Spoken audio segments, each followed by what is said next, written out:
बिस्मिल्लाहिर्रहमानिर्रहीम। अस्सलाम वालेकुम नाज़रीन, आप यूट्यूब चैनल देख रहे हैं। मैं इमरान खान हूँ। पाकिस्तान तहरीक इंसाफ के हर एहतजाज के बाद ये लड़ाई शुरू हो जाती है कि एहतजाज बड़ा था, कुछ लोग कहते हैं छोटा था, कुछ लोग कहते हैं कि इम्पैक्ट बहुत बड़ा हुआ, कुछ लोग कहते हैं कि इम्पैक्ट नहीं हुआ। अब ये पोलराइजेशन बहुत ज़्यादा है।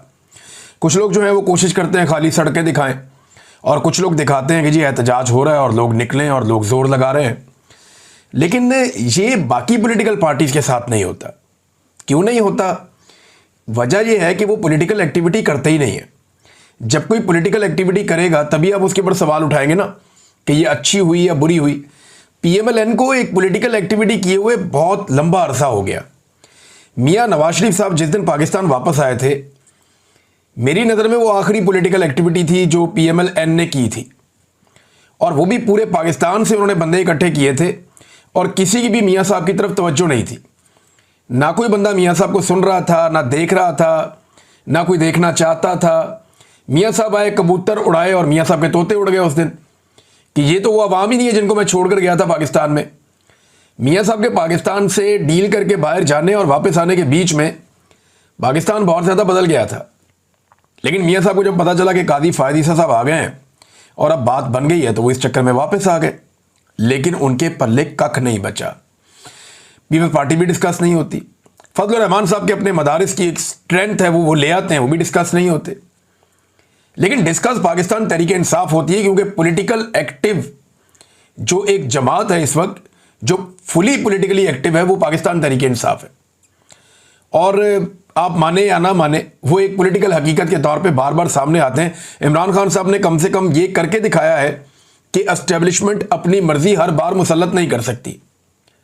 बजाय इसके कि तनकीद करें और लड़ाई करें, बाकी पॉलिटिकल पार्टीज को इस बात पे खुश होना चाहिए कि कम से कम एक जमात तो ऐसी निकली जिसने अगर सामना किया।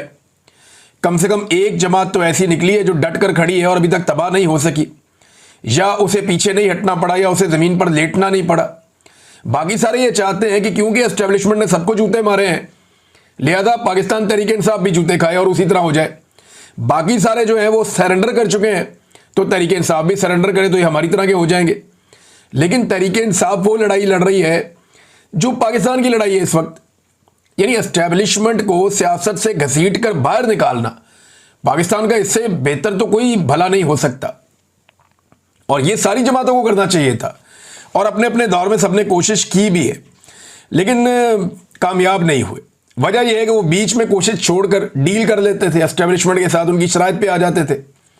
इमरान खान एस्टेब्लिशमेंट की शराइत पर नहीं आ रहे। यही वजह है कि 2 साल से जेल में है। ना सिर्फ जेल में है, बल्कि इमरान खान साहब सख्त तरीन जेल में है। यानी इमरान खान जेल में बंद होकर बार बार जीत जाता है, और एस्टेब्लिशमेंट मुल्क के स्याह और सफ़ेद की मालिक होने के बावजूद हर बार हार जाती है। अवामी दबाव बनाकर रखने में इमरान खान साहब कामयाब रहे हैं। कोई माने या ना माने, ये 2 साल अवामी दबाव इमरान खान ने बनाकर रखा है। ऐसा नहीं है कि किसी वक्त उन्होंने दबाव कम होने दिया हो। एक आदमी है ना, वो आपको दिखाई देता है ना आपको सुनाई देता है, लेकिन इसके बावजूद वो आदमी जेल में बैठकर रेलिवेंट लीडर है। आज आप बदतरीन पाकिस्तान तहरीक इंसाफ के मुखालिफ से पूछेंगे ना, पाकिस्तान में पॉलिटिकली सबसे ज्यादा एक्टिव बंदा कौन हो गई? इमरान खान। आखिरी दफा कब देखा था जी? 2 साल पहले। आज आप पाकिस्तान तहरीक इंसाफ के सबसे बड़े मुखालिफ से पूछेंगे ना कि इस वक्त पाकिस्तान की सारी सियासत किसके गिर्द घूमती है, वो कहेगा जी इमरान खान। आवाज कब सुनी थी? 2 साल पहले। तो ये इमरान खान साहब की एक बहुत बड़ी खूबी है, बहुत बड़ी कामयाबी है कि जेल में आप उसका एहतसाब कर ही नहीं सकते इस बात के ऊपर कि बंदे कितने निकले।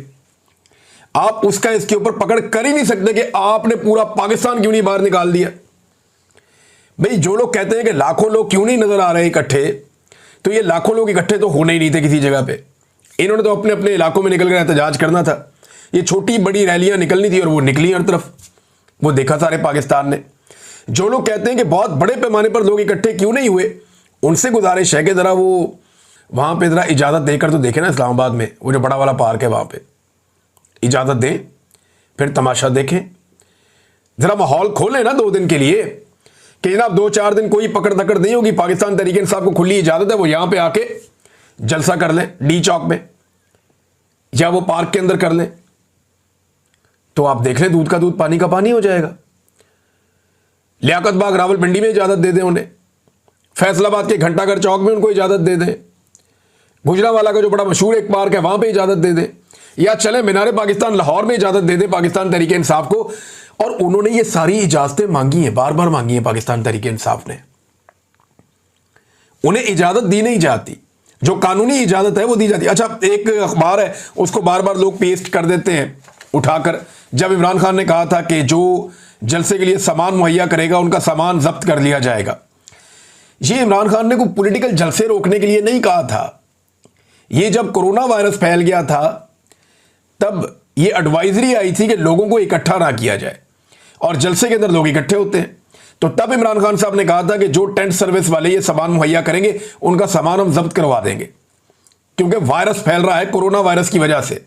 वरना जहां जहां जिस पॉलिटिकल पार्टी ने इमरान खान के दौर में जलसे की इजाजत मांगी उन्हें इजाजत मिली है, जहां जहां किसी ने लॉन्ग मार्च करना चाहा उन्होंने किया है, जहां जहां किसी ने, फजलुर रहमान साहब आगे कितने दिन बैठे रहे इस्लामाबाद में, ये PMLN भी आई, पीपल्स पार्टी भी आई, सारे आए, बार बार आए, इमरान खान साहब ने कभी नहीं रोका इन्हें। तो लेकिन इमरान खान एक डिफरेंट आदमी, बड़े महदूद ऑप्शंस के साथ इमरान खान साहब ने मुजामत करके दिखाई है। यानी आवाज आप नहीं सुन सकते, तस्वीर आप नहीं देख सकते, मुलाकातों पे पाबंदी है, सख्त तरीन जेल काट रहा है, लेकिन जेल में बैठ के कोई एक आदमी इतने मुश्किल हालात के बावजूद मुकम्मल तौर पर रेलिवेंट रहा तो वो इमरान खान है। ये आपको दूसरी मिसाल नहीं मिलती।